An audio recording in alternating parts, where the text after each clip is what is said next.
aspirants, how are you all? And today again I'm here with another editorial from the week last week. और इस week का जो editorial था, इस बार मैंने न्यूज़ पिक नहीं किया है, इस बार मैंने एडिटोरियल पिक किया है। वो एडिटोरियल काफ़ी फैसिनेटिंग है क्योंकि जो ज़्यादातर एडिटोरियल जो फॉरेन अफेयर्स में होते हैं, जो भी आपने आर्टिकल देखा होगा फॉरेन अफेयर्स से रिलेटेड, उसमें ज़्यादातर इंडिया के पर्सपेक्टिव्स की बातें कही जाती हैं या तो इंटरनेशनल जो ऑर्गेनाइजेशन है उनका जो योगदान है इन द वर्ल्ड उसके बारे में बताया जाता है। लेकिन ये जो स्पेसिफिक आर्टिकल है उसका मीनिंग है कि this particular article is criticising the multilateralism in the world. जो ऑर्गेनाइजेशंस हैं, एसोसिएशंस हैं, उनका जो डीमेरिट है उनके बारे में कुछ बताया गया है। और इंडिया जो उन एसोसिएशंस का या तो पार्ट है या नहीं भी है, तो उन सिचुएशंस में इंडिया के ऊपर, इंडिया की इकोनॉमी में या फिर इंडिया के ओवरऑल जियो पॉलिटिक्स में कितना असर डालता है ये सारी associations, rather than bilateral relation of India with other country. इन दोनों चीज़ों के बीच के डिफरेंस को इसने एक्सप्लेन किया है। तो इसके बारे में हम ये जानेंगे।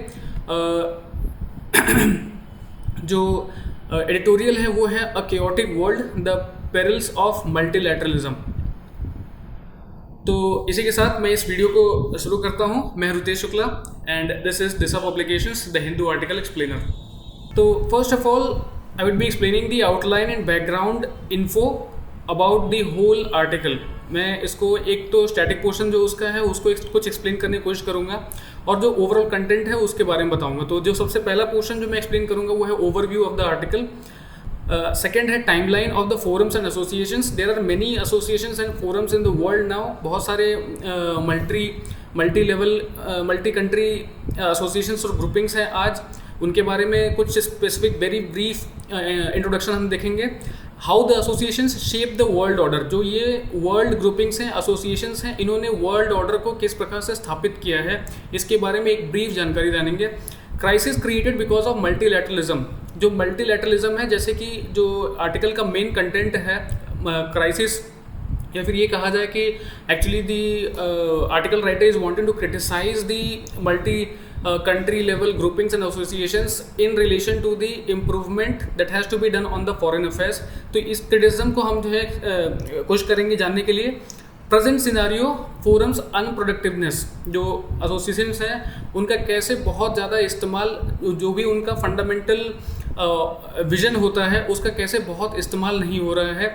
How these inputs that are being given by the associations are not coming out as an great outcome. ठीक है, ये जो फोरम्स अनप्रोडक्टिवनेस है वो भी आर्टिकल का एक पर्सपेक्टिव है, उसको भी हम देखेंगे। ठीक है, now about the overview of the article. Largely मैंने इसका आउटलाइन तो बता ही दिया है, लेकिन फिर भी मैं इसको एज अ पॉइंट वाइज बता देता हूँ। सबसे पहला अगर मैं कुछ इसके बारे में कहूँगा इस आर्टिकल के बारे में, तो इसमें है multilateralism ineffective because of protectionism. ठीक है, अगर मल्टी लेवल कंट्री है, कंट्री ग्रुपिंग है, तो उसमें lot of number of countries could be associated. जैसे कि G7 है, G77 है, G20 है। There are numerous number of countries that are associated with these groupings. जब ऐसी ग्रुपिंग्स होती है तो वहाँ पर ज़्यादातर सारी कंट्रीज के जो फंडामेंटल पार्ट होते हैं उन पर डिस्कशन होता है, rather than self interest of countries. Whereas आज प्रोटेक्शनिज्म जो है ज़्यादा प्रचलित है।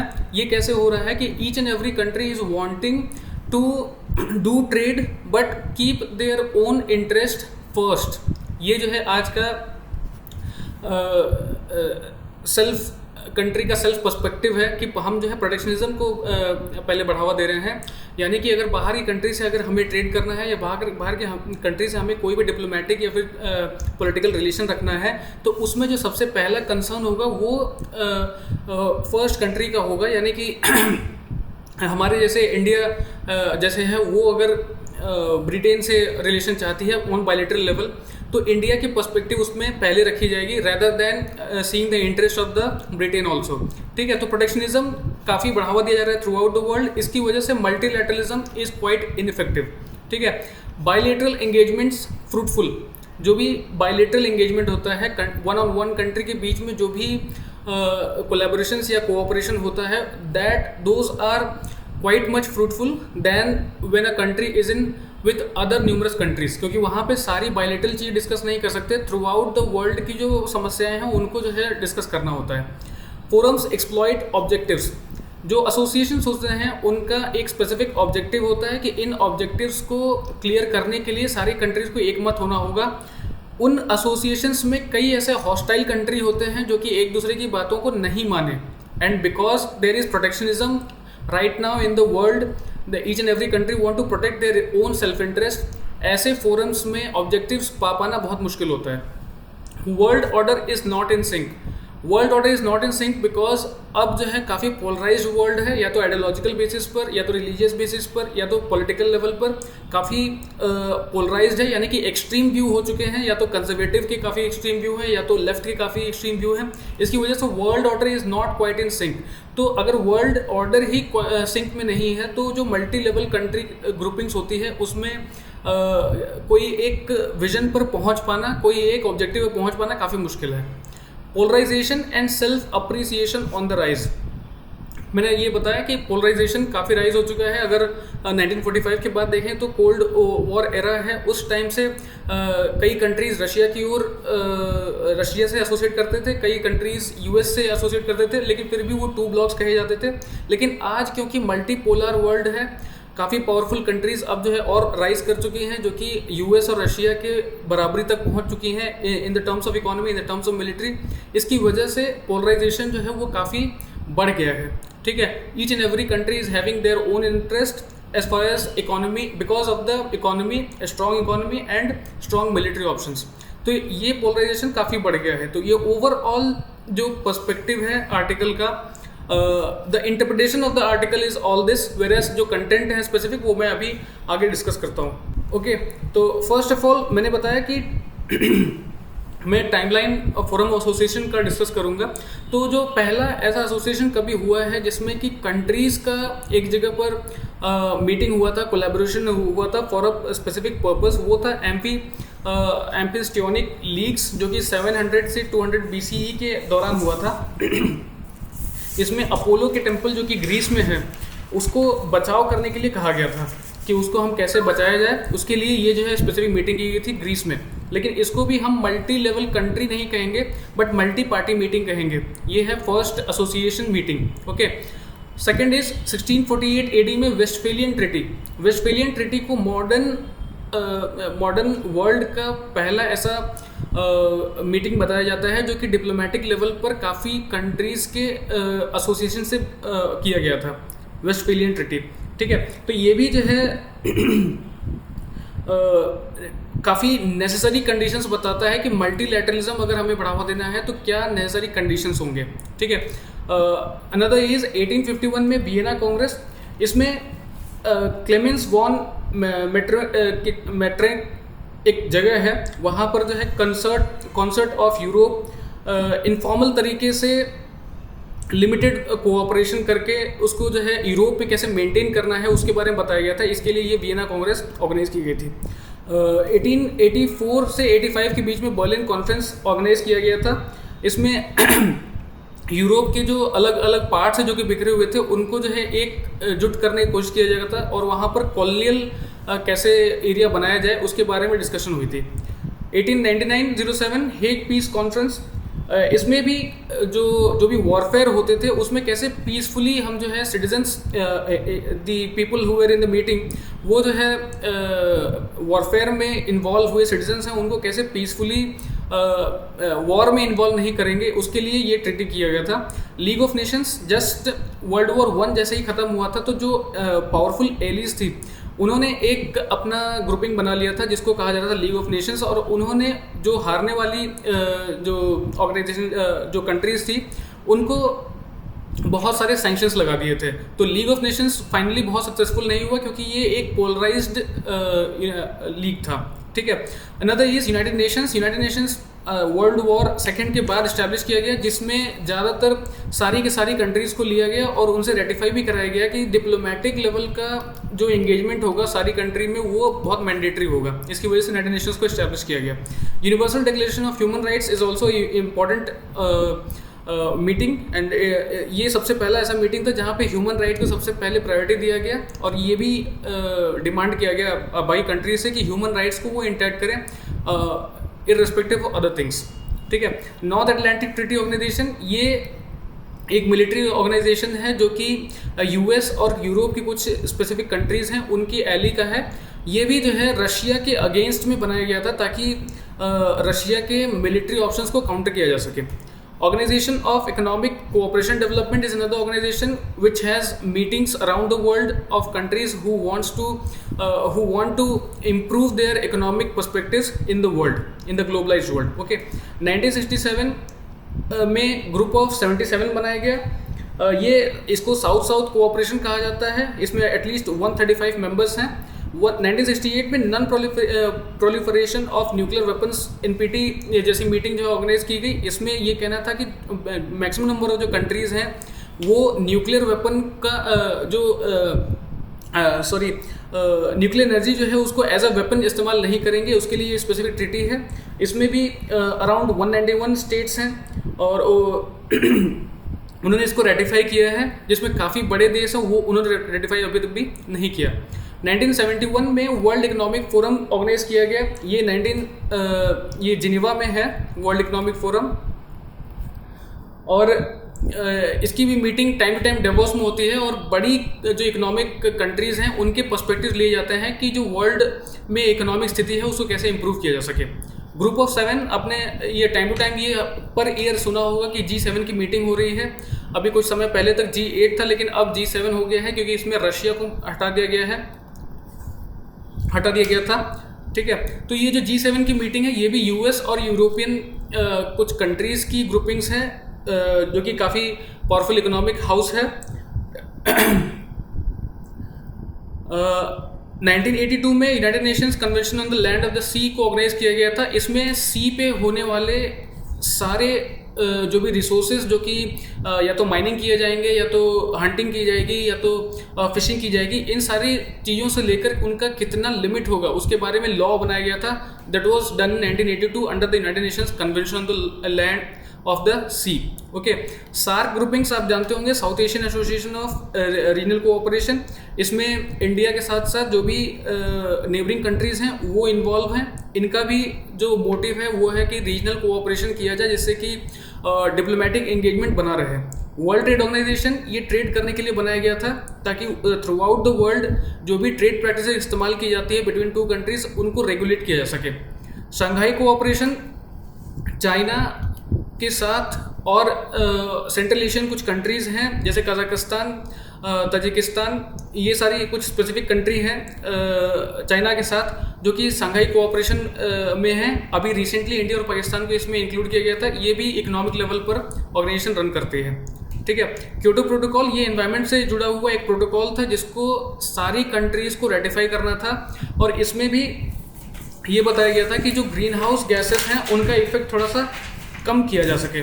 ठीक है, ग्रुप ऑफ 20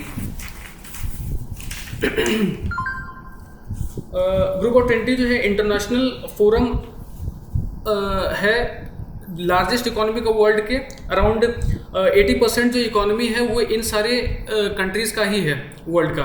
ठीक है, ब्रिक्स ये एक स्पेसिफिक एक्रोनिम था।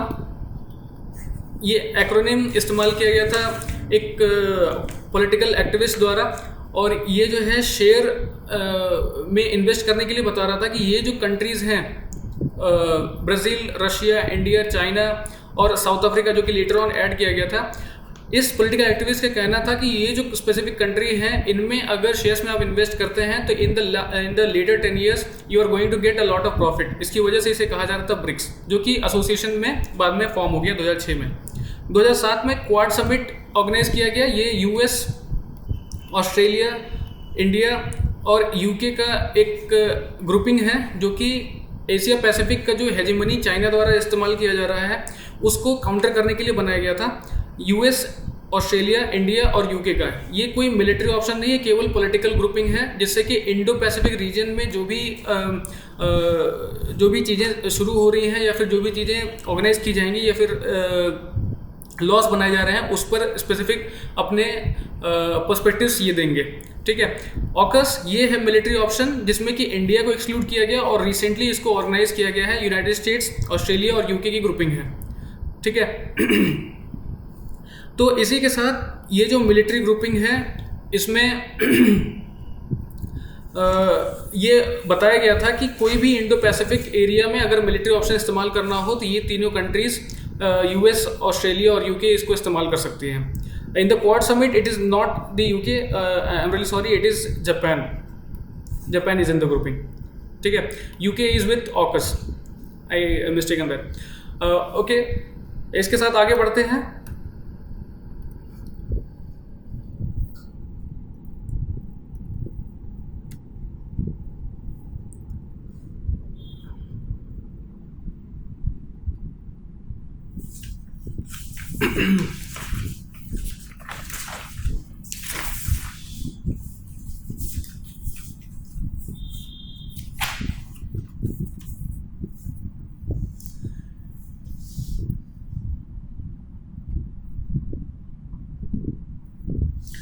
ओके तो अब हम जो है एक प्राइम क्वेश्चन पे आ चुके हैं कि how the association shaped the world order. आखिरकार जो मल्टी लेवल ग्रुपिंग्स हैं, ग्रुपिंग्स या एसोसिएशंस हैं, ये कैसे वर्ल्ड ऑर्डर को शेप करते हैं। तो अगर मैं एक ऑर्गेनाइजेशन, इन सारे ऑर्गेनाइजेशंस का अगर नाम लेता हूँ जो कि काफ़ी इंडिया से भी रेलेवेंट हैं,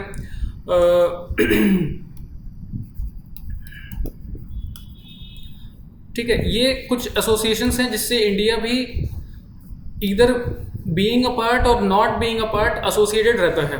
ठीक है, ब्रिक्स का तो इंडिया पार्ट ही है, G7 का इंडिया पार्ट नहीं है, सार्क का इंडिया पार्ट है, एशियन का पार्ट नहीं है। Now we will have to see how the associations are shaping the world order. तो फॉरमोस्ट थिंग तो ब्रिक्स जो है इसमें जितनी भी कंट्रीज इन्वॉल्व है वो इकोनॉमिक पावर हाउस है।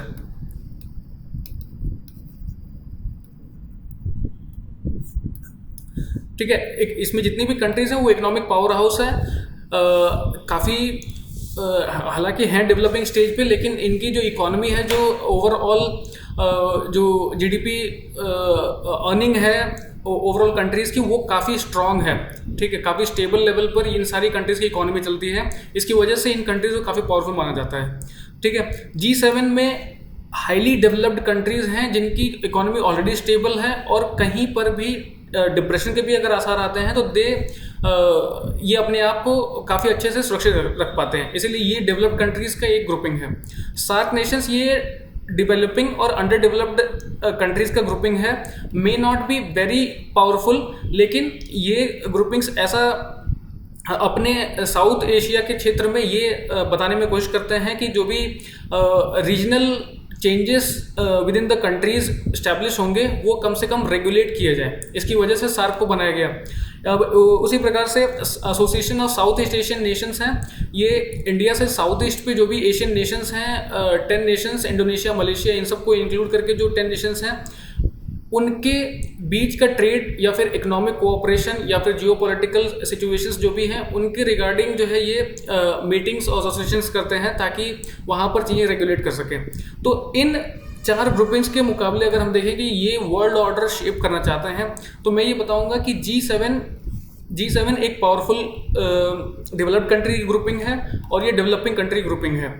द डेवलप्ड कंट्री, इनका ये कहना होता है कि on the front of environment कि ज़्यादातर जो CO2 एमिशंस हैं या फिर ज़्यादातर जो भी ग्लोबल वार्मिंग के सिचुएशंस हैं उनको थ्रू आउट द वर्ल्ड कम करना चाहिए, ये इनका स्पेसिफिक पर्सपेक्टिव होता है। जबकि ये डेवलप्ड हैं और जो CO2 या फिर ग्लोबल वार्मिंग की जो भी गैसेस स्पेसिफिकली जो रिलीज़ की जाती थी वो ज़्यादातर इन कंट्रीज़ द्वारा ही की जाती थी, क्योंकि ये ऑलरेडी डेवलप्ड हो चुके हैं और इंडस्ट्रीज़ या फिर अलग अलग सर्विसेज जो भी इन्होंने दिया है उनसे काफ़ी ग्लोबल वार्मिंग जैसी सिचुएशन ऑलरेडी क्रिएट हो चुकी है। ठीक है, तो ये डेवलप्ड कंट्री क्योंकि इन्होंने ये ऑलरेडी डेवलप हो चुके हैं, ऑलरेडी ऐसे पोजीशन पे आ चुके हैं जहाँ पे इकोनॉमी अनस्टेबल नहीं होगी, फिर भी ये चाहते हैं कि वर्ल्ड में एक स्पेसिफिक ऑर्डर बन जाए। ऐसा अगर पर्सपेक्टिव होगा तो थ्रू आउट द वर्ल्ड जो बाकी कंट्रीज हैं वो मानने के लिए मजबूर हो जाएंगे, they will not have any option, क्योंकि आखिरकार एनवायरनमेंट को सेफ रखना तो सारी कंट्रीज़ का प्राइम कंसर्न है ही। लेकिन again you have a grouping जिसमें कि डेवलपिंग कंट्रीज़ भी हैं, और ये डेवलपिंग कंट्रीज़ क्योंकि इनको इंडस्ट्रीज़ की बहुत आवश्यकता है, इनको सर्विसेज काफ़ी आवश्यकता है, और जो एमिशंस हैं वो भी एक लेवल तक ये रोक नहीं सकते, तो इनका भी अपना स्पेसिफिक पर्सपेक्टिव होता है। और ये अपने पर्सपेक्टिव प्रेजेंट करते हुए ये कहते हैं कि जो एमिशंस हैं उनको हम कंट्रोल तो कर सकते हैं, लेकिन एक स्पेसिफिक टाइम पीरियड पर हम पूरी तरह से उसको खत्म कर सकते हैं। तो these are the counter perspective that are been presented against the most powerful countries of the world. इससे क्या होता है कि जो ओवरऑल वर्ल्ड ऑर्डर है उसमें जो नंबर ऑफ कंट्रीज हैं इन the world, they will have a counter perspective with them, और उनके पास भी ऑप्शन होगा कि वो किस कंट्री के साथ जा सकते हैं। तो more number of countries are not developed today, they want to develop, they want to grow their economy.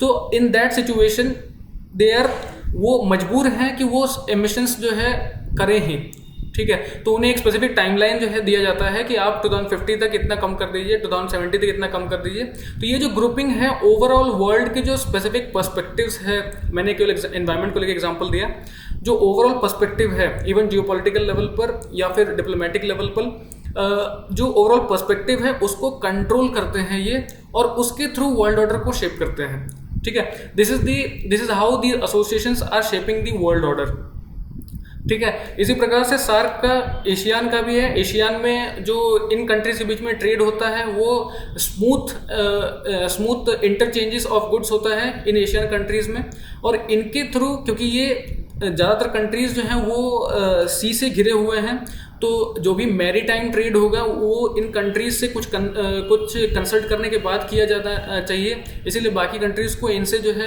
अच्छा रिलेशन रखना होता है। तो ये कंट्री भी अपने लेवल पर, अपने जियोपॉलिटिकल लेवल पर काफ़ी पावरफुल हैं, जिससे कि वो वर्ल्ड ऑर्डर को शेप कर रहे हैं, ठीक है, वर्ल्ड ऑर्डर को एक स्थायित्व दे रहे हैं। तो this is how these associations are shaping the world order. Okay, अब ये जो आर्टिकल था उसमें जो मेन पॉइंट्स हैं वो क्या थे?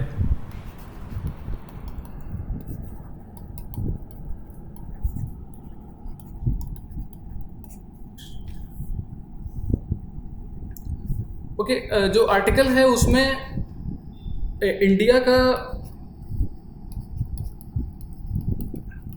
अभी आपने सुना होगा इंडियन प्राइम मिनिस्टर वो G7 के समिट में गए थे, उसके पहले ब्रिक्स वर्चुअल समिट में थे, उसके पहले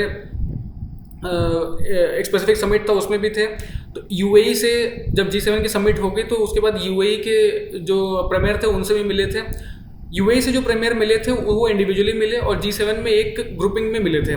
तो इन्हीं दो इवेंट्स को कंक्लूड करते हुए जो आर्टिकल राइटर है उन्होंने ये बताया है कि India as a country, if it's want to associate itself with groupings of countries, its interest might not be fulfilled in these groupings।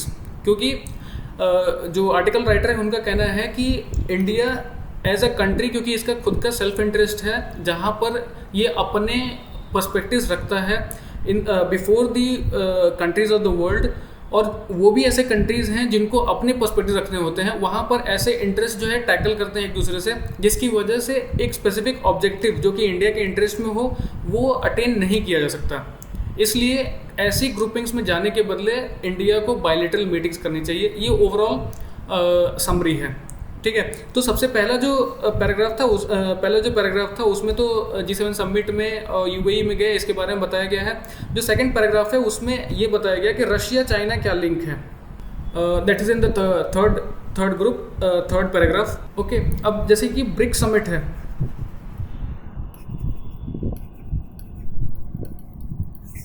BRICS summit है, इसमें इंडिया नेसेसरली इन्वॉल्व है। ये एक इन ग्रुपिंग का एक बहुत ही प्राइम मेंबर है, लेकिन फिर भी हम देखते हैं कि चाइना से बहुत ही अच्छा रिलेशन नहीं है, और मिलिट्री लेवल पर गलवान में या फिर अरुणाचल प्रदेश में कहीं ना कहीं मिलिट्री लेवल पर सिक्किम में इंटरवीन कहीं ना कहीं चाइना कर जाता है। और ऐसे ब्रिक्स समिट में चाइना हमेशा ये चाहता है कि उनका जो पर्सपेक्टिव है वो ओवरऑल ग्रुपिंग का पर्सपेक्टिव हो। अब because Russia is also a socialist country, it automatically support China, whereas India being the only democratic country in the group cannot say much। और ये जो है अपने आप को इस ग्रुप से बाहर भी नहीं रख सकते, और इंडिया का ये कहना होता है कि हम जो है कुछ ऐसे स्पेसिफिक पर्पसेस हैं कंट्रीज़ के बीच में जिसको हम इग्नोर नहीं करना चाहते, इसकी वजह से इन ग्रुपिंग का पार्ट होना जरूरी है। लेकिन वहीं पर अगर हम दूसरी कंट्री से अपना रिलेशन देखें, पाकिस्तान से अगर रिलेशन देखें, तो वहाँ पर इंडिया ने सार्क समिट को करना बंद कर दिया था जब पाकिस्तान की ओर से पीओके में कई सारे मिलिट्री इंटरवेंशंस हो रहे थे।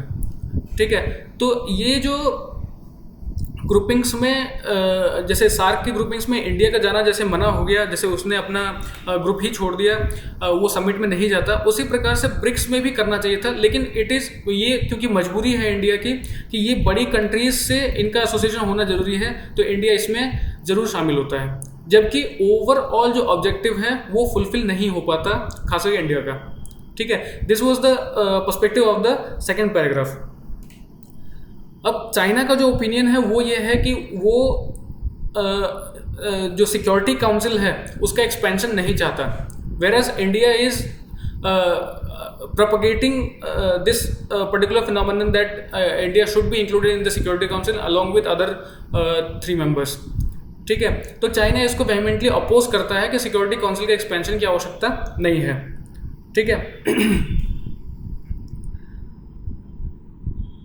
अब यहीं पर अगर रशिया चाइना लिंक की बात करें, अगर आर्टिकल राइटर के पर्सपेक्टिव से अगर देखें तो Russia and China are brothers who are hand in hand with each other.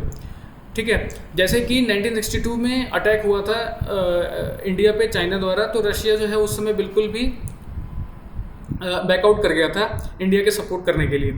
ठीक है, तो इसी प्रकार से गलवान में जैसे एक्टिविटी हुई थी तो वहाँ पर भी रशिया ने कोई स्पेसिफिक बातें नहीं कही थी कि ये मिलिट्री ऑप्शन सही था या नहीं था। तो इंडिया का जहाँ पर भी इन्वॉल्वमेंट है विद दीज कंट्रीज जो कि हॉस्टाइल है इंडिया के अगेंस्ट, और ऐसे ग्रुपिंग्स में जब इंडिया इन्वॉल्व होता है तो वहाँ पे जो सेल्फ इंटरेस्ट या फिर जो सेल्फ कंसर्न होता है उसको बहुत अच्छे से एड्रेस नहीं किया जा सकता। इसलिए इंडिया को ये देखना चाहिए कि वो जो है दूसरी कंट्री से बायलैटरल लेवल पर ही मिले, और बायलैटरल लेवल पर मिलके अपनी जो लोकल इश्यूज हैं उसको डिस्कस करके उसको ख़त्म करें।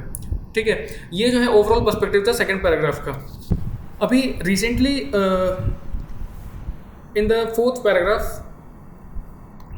G7 की समिट में G7 की समिट में भी जो बाकी कंट्रीज थे उन्होंने रशिया को कंडेम किया, रशिया को तो कंडेम किया, लेकिन यूक्रेन को लेकिन इंडिया ने इसको कंडेम नहीं किया है और ये न्यूट्रल है इस पर्सपेक्टिव में। G7 ने रशिया को तो कंडेम किया यूक्रेन पे अटैक करने के लिए, लेकिन इंडिया ने इसको कंडेम नहीं किया हुआ है, जबकि इंडिया को इनवाइट किया गया था G7 में। India is not a part of G7 but still it was invited, India was invited and India didn't condemn.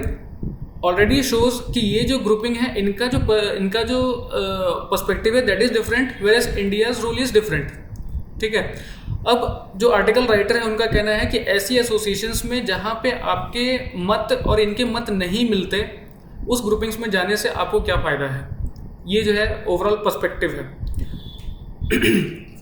India को G7 में अलग जो और इश्यूज थे, जैसे एनवायरमेंटल इश्यूज थे, ज्योग्राफिक इश्यूज थे या फिर इकोनॉमिक इश्यूज थे, इनमें तो इन्वॉल्व किया गया, लेकिन रशिया को कंडेम करने के लिए ये 7 कंट्रीज अलग से इनको कंडेम करती हैं और इंडिया वहाँ पर जो है वो साइड लैंड होता है, ये आइसोलेटेड होता है। ठीक है, अब इसी प्रकार से फाइनल जब यूएई में इंडियन प्राइम मिनिस्टर जब जाते हैं तो यूएई में 1-on-1 टॉक होता है, जबकि वो काफ़ी कम समय का होता है, लेकिन वहाँ पर क्योंकि रिसेंट अभी कंट्रोवर्सी हुई थी कई सारी रिलीजियस फंडामेंटलिज्म को लेके, तो उस फंडामेंटलिज्म को लेके कुछ रिलेशंस में ऐसे शोर टाइप की इन्फॉर्मेशन आ रही थी, तो Indian prime minister directly UAE के प्रीमियर से जाके मिलते हैं और उनको मिल के अपने कंट्री का स्पेसिफिक इंटरेस्ट बताते हैं कि we are a secular country और we are a kind of a country who do not indulge in religious fundamentalism and every other thing. तो इस प्रकार की जो चीज़ें वो डायरेक्टली इन्वॉल्व होकर बहुत ही कम टाइम स्पेन में जो एक्सप्लेन कर पाते हैं वो ग्रुपिंग्स में नहीं कर सकते, वो एसोसिएशंस में नहीं कर सकते। तो largely what India should do is engage into bilateral engagement, bilateral relations, whereas it must not go on to these associations and groupings.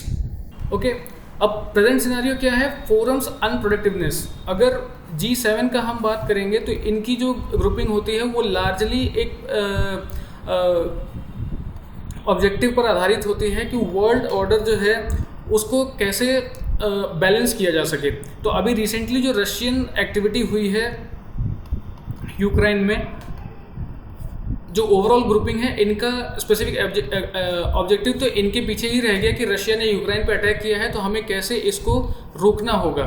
But then again the countries who are involved in G7 were the one who were saying that Ukraine would be given all support in terms of military, in terms of economy, in terms of other goods and services, whatever they were going to give to Ukraine to fight against Russia। ये इन countries जो कि G7 में ही हैं इन्होंने ही Ukraine को कहा था, जिसकी वजह से Ukraine was a little bit boastful about their activity. अब क्योंकि रशिया को ऐसा लग जाता है कि Ukraine is getting a lot of support from US which is a democratic country, democratic capitalist country, and Russia being ideologically a socialist country, इनके लिए ये सही नहीं था। इसकी वजह से ये कहा जा सकता है कि इन्होंने यूक्रेन पे अटैक कर दिया। ठीक है, तो द सोल रीज़न और the indirect reason one could say would be these countries who are part of association or meetings again। तो इनका जो ऑब्जेक्टिव होता है वो भी बहुत ही श्योर शॉट हो या फिर वो उसको अचीव करना चाहते हो, ये बहुत ही कॉम्प्लिकेटेड सिचुएशन है जहाँ पर आप क्लियरली बता सकें। तो that is what these forums unproductiveness is. ये फोरम्स अपनी मीटिंग्स में कुछ ऐसे स्पेसिफिक विजन्स बताते हैं जिसको वो अचीव नहीं कर सकते, अनअचीवेबल विजन्स बताते हैं, और उन विज़न को कुछ टाइम पीरियड तक अपने साथ लेके चलते हैं और फिर बाद में कोई और सिचुएशन अराइज हो जाती है तो उसको वहीं पे ड्रॉप कर देते हैं। तो this is the unproductiveness of these particular associations which have been given in the article. ठीक है, जो इंडिया के पर्सपेक्टिव से बताया गया है, लेकिन ये एडिशनल पर्सपेक्टिव है जो कि मैं यहाँ प्रेजेंट कर रहा हूँ। ठीक है, these forums remain to be unproductive in solving the problems of the world right now. Okay, इसी के साथ मैं इस वीडियो को वाइंड अप करता हूँ और आगे जो नेक्स्ट वीक में जो आर्टिकल आने वाला है, एडिटोरियल आ रहा है, most probably I will be coming up with that particular article. Okay, so thank you for watching this. Stay home, stay safe and keep learning.